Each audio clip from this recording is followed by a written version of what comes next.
But by doing salary sacrifice, many employers basically forego that national insurance they would have had to pay if they paid it as a salary. So Mm. when it talks about the national insurance relief being capped at 2K, it means the employers themselves are not going to benefit.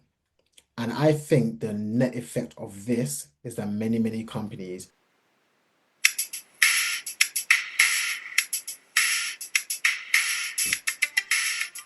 Hello and welcome to the Woke Finance Podcast, the podcast discussing all things finance and all things finance related. It's your boy Peter, and I'm with my co-host, my bro Jax. How are you today? Yes, Peter. Yeah, I'm doing well, man. We're coming towards the end of the year. It's getting darker much earlier. And in the past few weeks, I don't know if you've realized, but the temperature has absolutely dropped. It is so cold nowadays. But hey, it is what it is. We continue, we keep going. And it is what it is. Listen, man, massive shout out to our listeners wherever you are in the world. We see you, we recognize you. Please keep doing what you do and support us. Please do, man. Jax, this episode is a bit of a reactionary episode, so it's a live reaction to what's gone on in a certain part of the world, and that is the UK. But I can imagine many parts of the world have been having a close eye because, Jax, I don't know about you, so we're obviously talking about the budget announcement, which took place by hopefully the time our listeners are hearing this, literally today, Wednesday, the 26th of November, 2025. But Jax, I don't know about you, but did this budget seem like one of the most anticipated budgets in many years? Or is it just we're getting more older and more interested in this? Like, I don't know. Yeah, let me know. What do you think? No, absolutely is. It was definitely one of probably the most anticipated budget that has ever been. So interesting. I mean, of course, over the past few years, we've had some interesting moments that have caused us to really pay attention to the budget. Things like what happened with Liz Truss and Kwasi Kwarteng, but also Rachel Reeves' previous budget as well was something that was quite interesting and revolutionary. So, yeah, the guests, the people who are really anticipating what she was going to do. I think we all know and not just the UK, I know we have lots of US listeners as well. Across the world, we know that things are difficult and we all have similar problems in terms of like sticky inflation, low productivity growth and that kind of stuff, even though yes, there is AI lurking in the background and pushing the economy. But ultimately we're all very much looking forward to seeing how the world moves forward without higher inflation. And here in the UK, yeah, there's been a big hole that the Chancellor needed to fill. So yeah, that's why it's anticipated. We all wanted to know how she was going to fill that hole, and basically, were we going to pay more tax?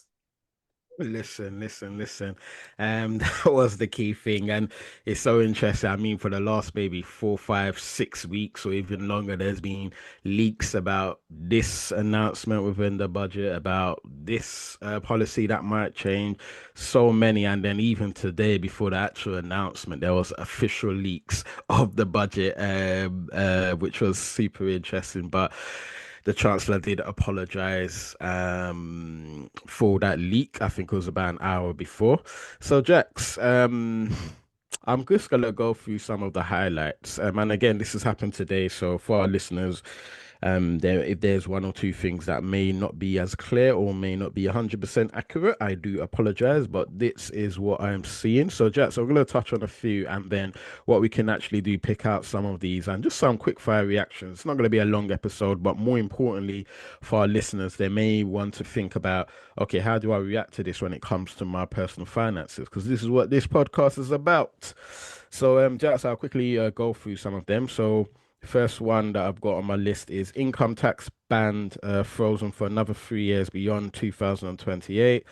I've got another one, 3p per mile tax on EV drivers, pension salary sacrifice. Um, the national insurance relief has been capped at £2,000. Council tax surcharge for properties over 2 million. And there's a particular value for that. That is obviously relevant to a small number of people within the UK. property income tax increasing by 2 points, and then we've also got dividend tax increasing by 2 points, and then student loan interest rates frozen instead of falling with inflation. Cash ISA allowance, which was definitely quite an anticipated one, but the cash ISA allowance has dropped from £20,000 to £12,000 for under 65s, and the state pension is increasing by 4.8%. Jax, we are Yeah. going to touch on a couple of these, but overall reflections and feelings. Peter, I think starting with what I said earlier, we went into this budget knowing that there was a gap to fill. There's a hole that needs to be filled. And we know, generally speaking, the way to fill that hole is to increase taxes or to make cuts, right? It's like anyone, remember, this is a budget. It's like the budget that you should be doing for your home. Hmm. If you are, spending more than what you earn, you end up with lots of debt, right? So you've got to do a budget to figure out what you can do to, get to a place where you earn more than what you're spending, right? And so the way to do that is to either make some cuts, right? Or to find a way to make more money, which that's what the government's doing. When the government is increasing taxes, they're trying to basically make more money. That's their income. Anyway, my initial thoughts are that I expected it to be worse. That's my initial thought. I thought it would be much worse. I thought, for example, things like the cash ice, I thought she might scrap it. Mm. I thought taxes were going to increase. I thought things like income tax were going to go up, potentially, or I was conscious that that could easily go up. So I think it wasn't as bad or as detrimental to our finances as I thought it would be.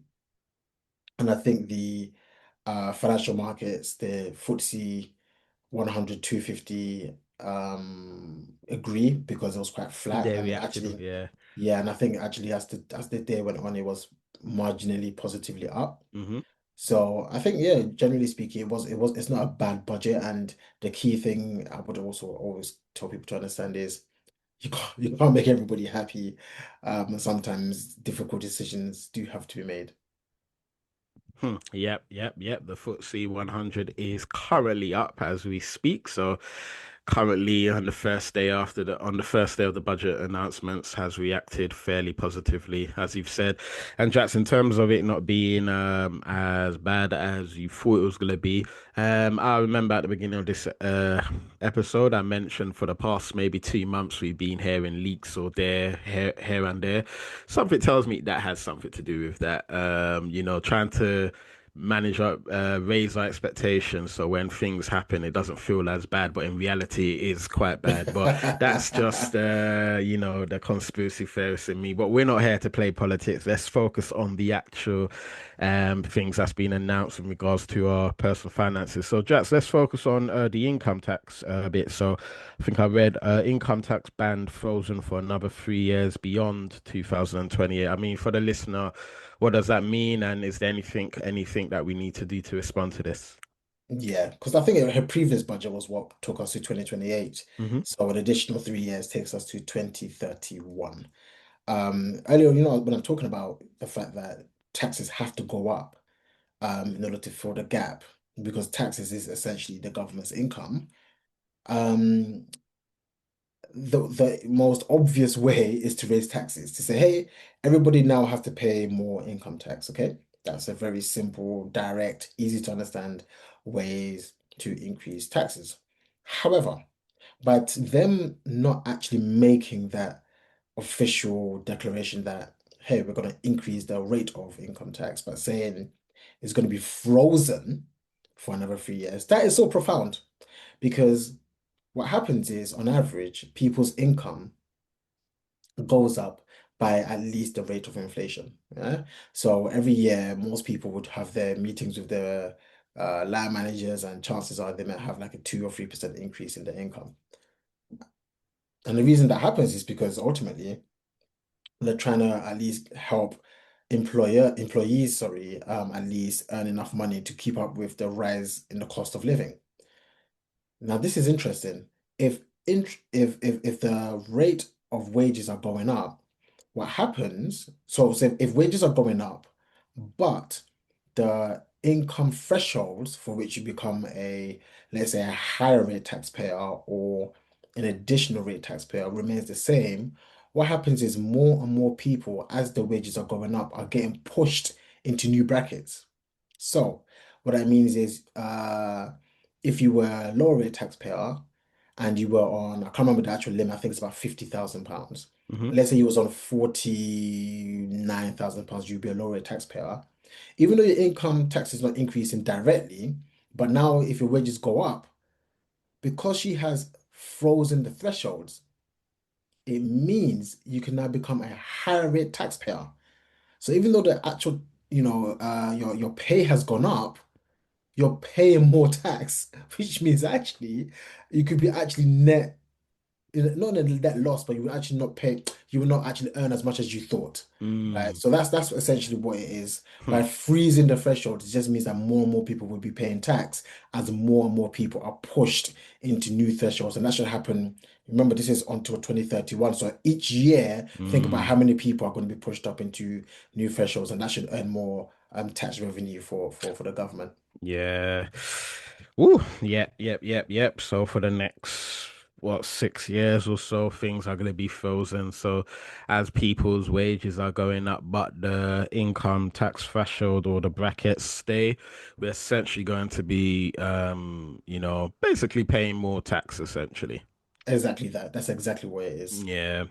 It's kind of cheeky, isn't Yeah, it is tricky, and it? it's a psychological thing as well. Instead of like saying you're now gonna pay more tax, we're doing it the other way by freezing the income tax bands now. Unless someone isn't getting pay rises, which it's still it's a loss in some way in that aspect. Yeah. Absolutely. And I know actually when you combine this with another one I know you're gonna mention, Hmm. it's even more powerful because we've got things like, salary sacrifice, which has been hit as well. So imagine combining these two things, it has more of a profound effect. Let's go to that because you're so right. When people look at their pay slip, for most people, particularly who are in their pension schemes, all of that stuff, and have some sort of salary sacrifice, you will see these things on your pay slips. So let's go to this bit, Jax. It says pension salary sacrifice. The national insurance relief has now been capped at £2,000. So what's this? Yeah, what does this all mean? Yeah. So of course, salary sacrifice, as the name suggests, is where you agree with your employer to sacrifice a proportion of your income, and that proportion of your income will go directly into a pension pot. And because of that, the actual wage or salary that you declare is much less. So let's use an example. If you earned, let's say, £80,000 and I'm going to use an extreme example just so it makes sense, and you decided that actually you want to put up to £35,000 into your pension, then actually that makes sense in the sense that by putting that £35,000 into your pension, and I don't know if I've just made this maths difficult for myself, but hey, if you put £35,000 into your pension directly as a salary sacrifice, then you've sacrificed 35,000, which means now your salary is £45,000 if my maths is correct. Okay. By being paid £45,000 as a salary, you now fall below the higher rate taxpayer Mm, threshold, which is around £50,000. So it's a fantastic way to build up pension provisions and at the same time, basically not pay as much tax as you would have done in the past. However, as you've just suggested, yeah, they've capped that. So you can't do that whole £35,000 extreme example that I gave. It's been capped now. Well, the thing is, I think let's look into this in a bit more detail. hmm It's the fact that the pension salary sacrifice NI relief, right, has been capped. So I need to explain this. The reason why many companies offer salary sacrifice schemes is because the employees salary sacrificing, the employer also benefits because they don't have to pay national insurance. recall that national insurance is not just paid by the employee. The employer also has to pay national insurance when they pay employees a salary. But by doing salary sacrifice, many employers basically forego that national insurance they would have had to pay if they paid it as a salary. So Mm, when it talks about the national insurance relief being capped at 2K, it means the employers themselves are not going to benefit. And I think the net effect of this is that many companies are actually going to stop mm, allowing salary sacrifice to be a thing. hmm. Wow. Wow, wow, wow, wow. And of course, a very common, I mean, you kind of touched this, but a very common thing for workers who are fortunate enough to earn bonuses, a lot of them might direct their bonuses to pensions, or to their pension pots as well for obviously taxable reasons. I'm assuming this will also be somewhat affected. Well, absolutely. Yeah.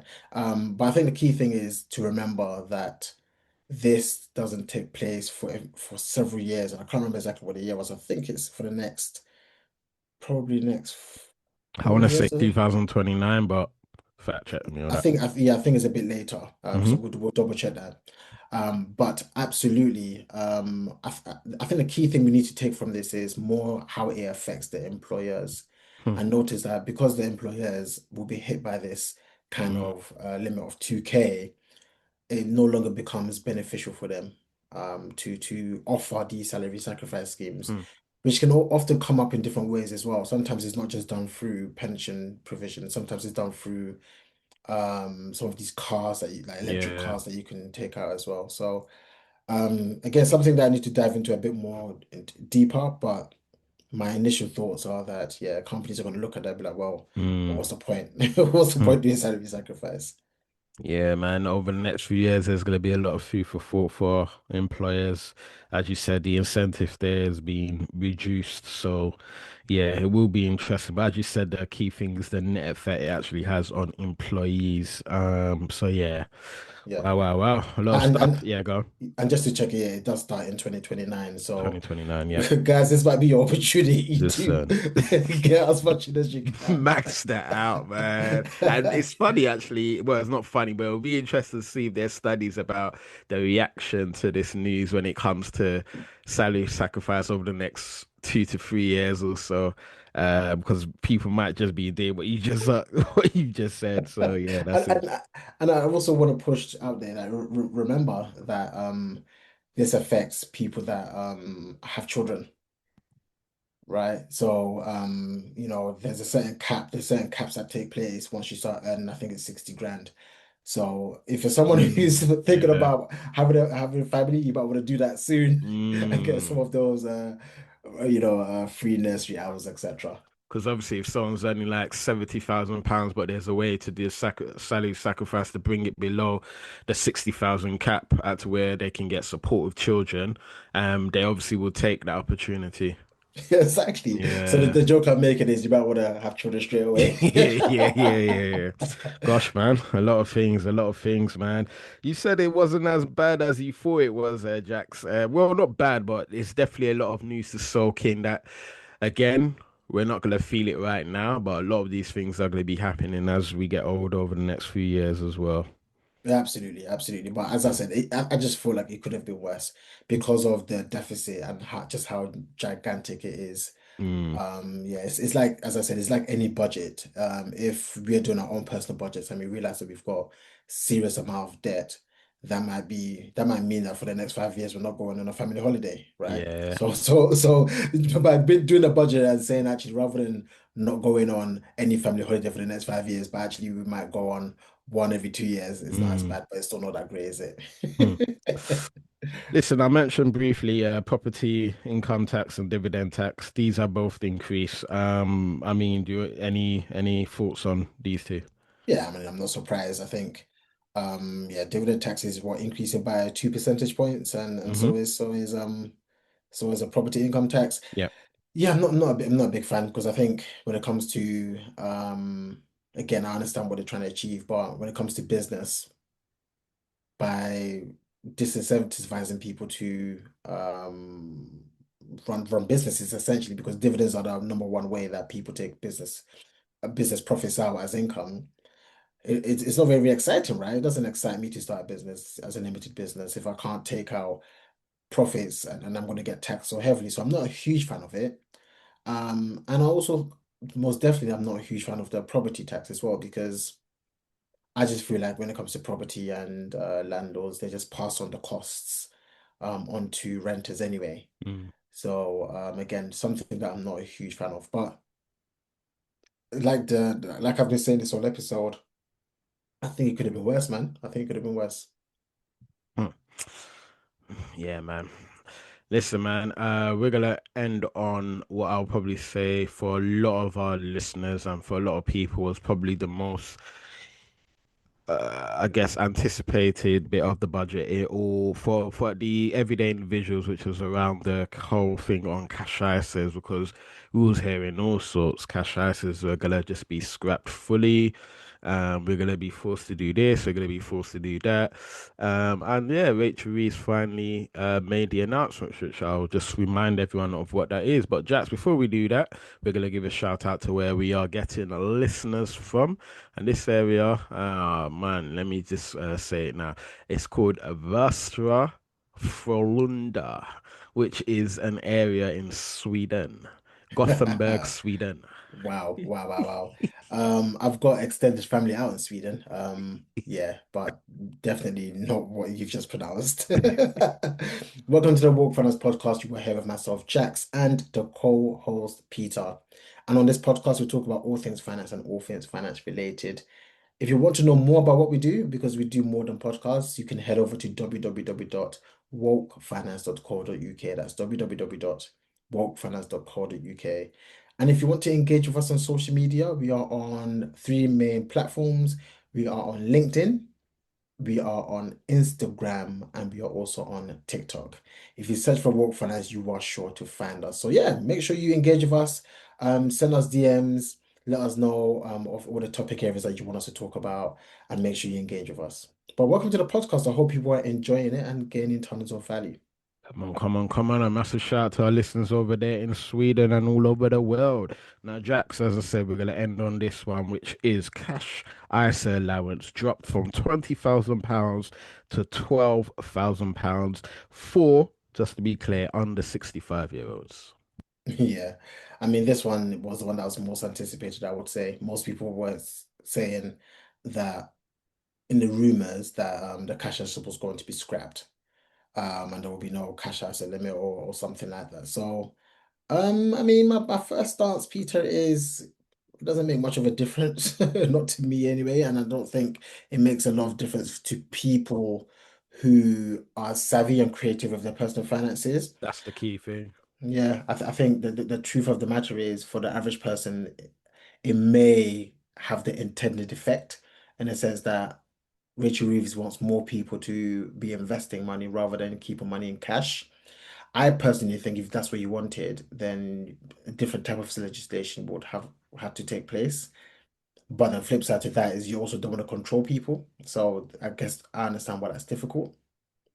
But reducing the allowance that can go into a cash ISA from 20,000 to 12,000. First and foremost, I don't know where the £12,000 number came from. I don't know why it's that specific number. And I don't think that's quite material. But secondly, as I said, for me personally, I know if you even if you got rid of the cashless altogether, I know there's a workaround where you can, still put money into a stocks and shares ISA and invest in products that are basically no risk or low risk as well. So I just didn't understand. Well, I kind of get it, but it's just not the most profound piece of legislation, I would say. But I do understand the idea because also, for example, I think many people who do open up cash ISAs, whether it's for themselves or even for their children in the form of junior ISAs, they do often keep in cash. That's probably the most common, and it is actually quite an ineffective way of putting money to work over the long term. So, good intentions, I would say, but the implementation is not the best.